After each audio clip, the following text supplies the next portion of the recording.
What is single origin coffee? How is it different from blends? Which one tastes better? Which one should you buy? We're gonna dig into that and more. Let's discuss. Hey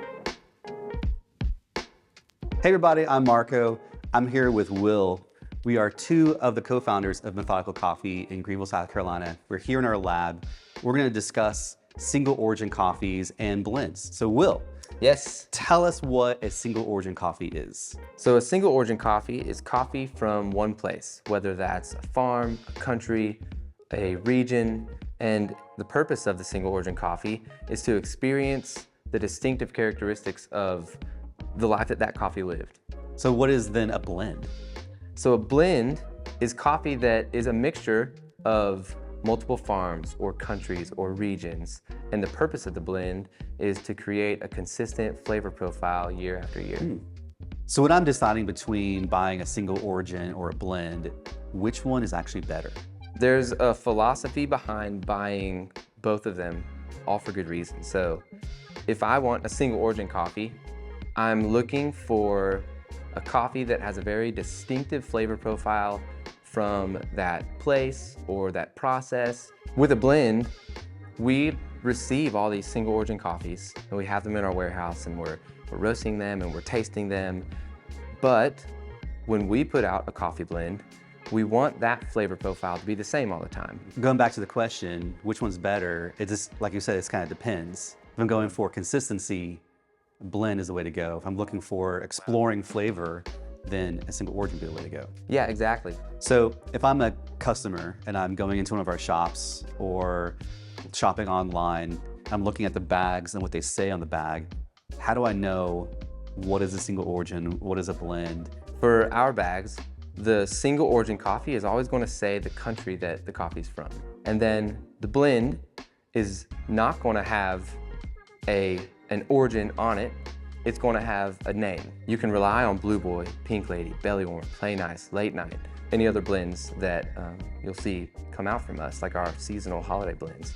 Those are the ones that you can rely on the flavor profile being consistent all the time. Yeah, and there's a spectrum to the flavor too in our blends, right? Like, yes. They don't all taste the same. No, in the same way where if you check out our website and look at the categories of coffees that we have, they're categorized in classic, contemporary, and avant-garde. For the blends, we have a darker, more robust coffee, all the way through the spectrum to a lighter, more floral and fruity coffee. Cool. And for single origins, we have darker, more robust, classic single origins, all the way through contemporary up to the avant-garde, fruity, wacky, crazy coffees. So a coffee for anybody. Yes, that's the hope. So choosing a single origin or a blend is one thing, but I imagine the way you prepare it also impacts how you're going to enjoy it. Yeah. Brewing it on a coffee maker or a pour over or in an espresso machine. Yep. If you're doing a latte, if you're putting sweetener in it, if you're putting milk and sugar, how do I choose the right coffee for the way that I'm going to prepare it or enjoy it? You can use, technically, any of our coffees on espresso. You can use any of our coffees on your coffee brewer at home. You can make them all as pour-overs or French press.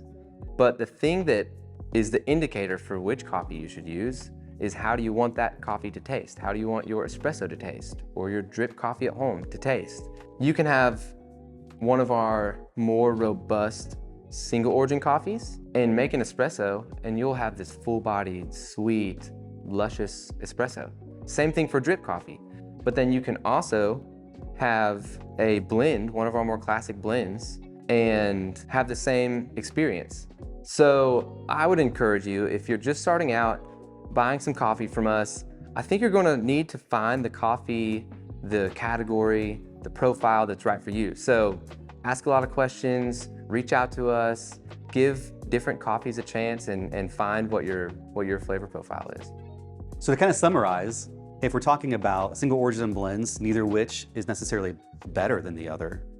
But if you're looking for consistency, then choosing a blend might be the way to go. If you're looking for something that kind of expresses the life of the coffee, then a single origin might be the way to go. But even within those, there's a full spectrum from dark, smooth, roasty, and low acid, all the way through to tea-like, fruity, high acid brights. Yep. And it doesn't matter how you're going to prepare it. A fruit-forward coffee may be great on espresso, and a dark coffee may be great on a pour-over. That's right. Well, I hope that was helpful for everybody. Yes. This has been fun to talk about. It is fun. Let us know if you have questions. Reach out to us. Yeah. All right, this is Will and Marco signing off from Methodical. Toodaloo.